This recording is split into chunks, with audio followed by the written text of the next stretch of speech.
This is Business Insights. I'm David Matthews.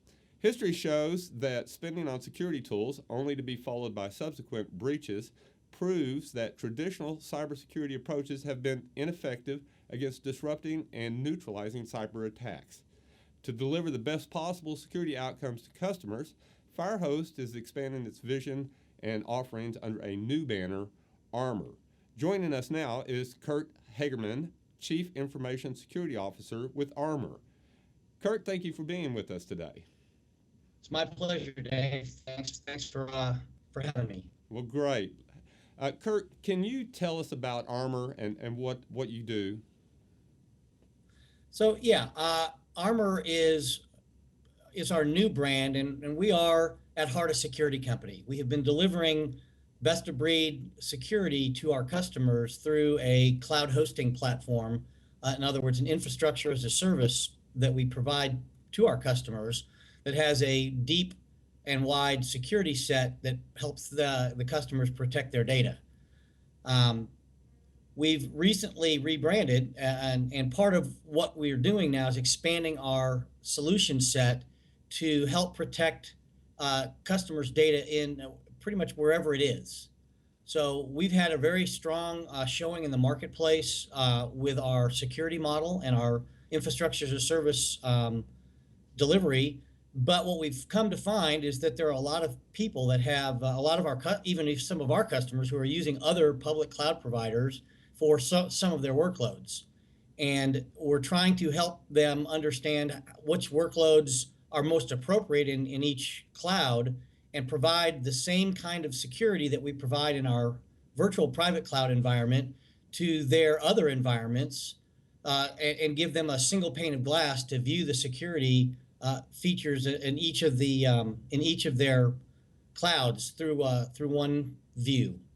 So the idea being that we can protect your data wherever it is, as opposed to it only being in our one environment. I see. Well, now you mentioned that you have rebranded from Firehost to Armor.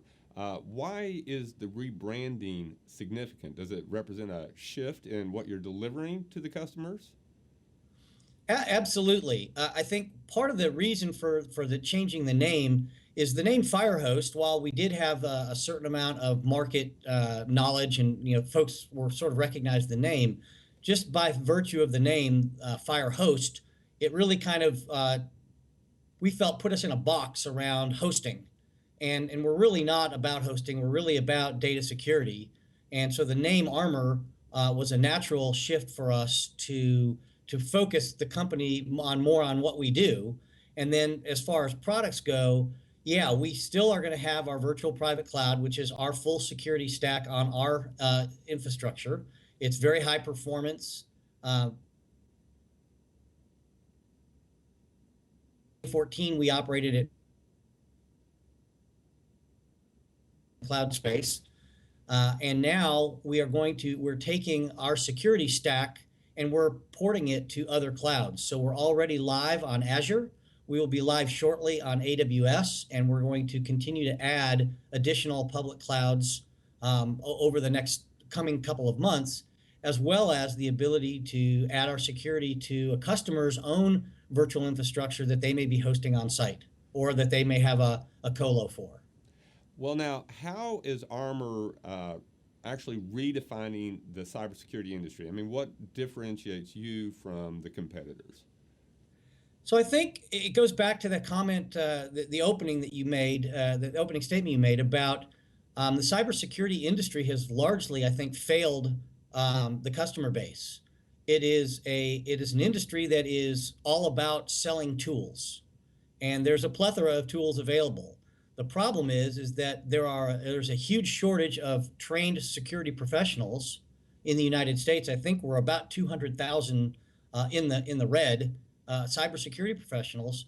So buying more tools doesn't necessarily make you more secure. You look at all of the tools that are out there; they continue to, new ones come up every few months, and yet we still and they get bought in large quantities. And we still see companies being breached. And the reason is that they don't have the proper staff and training and techniques to use the tools. mean, I kind of like the example of I could go to Home Depot and buy all the tools and all the materials I need to build a house. But just because I bought the tools doesn't mean I know how to use them. I mean, I used to build houses a little bit, but it'd probably be a pretty ugly house and probably wouldn't meet code if I just went out and did that. And I think the same thing is true in the cybersecurity industry. And so what Armor is bringing to the market is security outcomes. We have integrated a full set of security tools going straight out from the perimeter at the very top of the chain of traffic coming inbound, all the way down into the host, capturing application level and everything in between. And it's fully integrated. So all of those security tools are being reported back into a centralized repository. We have some proprietary correlation tools that we use to correlate those events and provide really good outcomes for our customers. Our threat intelligence team also brings about 50 other feeds in that they use, plus their own honeypot network. They've developed their own intelligence, and they use all of the information that they gain to continually improve the security of our entire model. So they'll inject new rules into our WAF, for instance, or they'll put new rules into or new signatures into our network intrusion detection.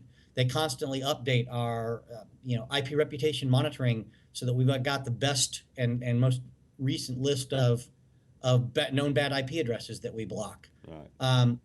So what it really is it's a cybersecurity team of highly trained professionals who are watching your data, and as a result, we're able to more quickly detect threats, more quickly help our customers mitigate them, and most importantly, reduce the dwell time of threat actors in our environment. Well, Kurt, thank you so much for that overview of this very important industry of cybersecurity. It's critical for every business and government in the world today, and becoming more critical and important all the time. Thank you again for taking time to be with us and sharing your information. Thank you. Thanks very much, Dave. Appreciate it. This is Business Insights. I'm David Matthews. Thank you for joining us.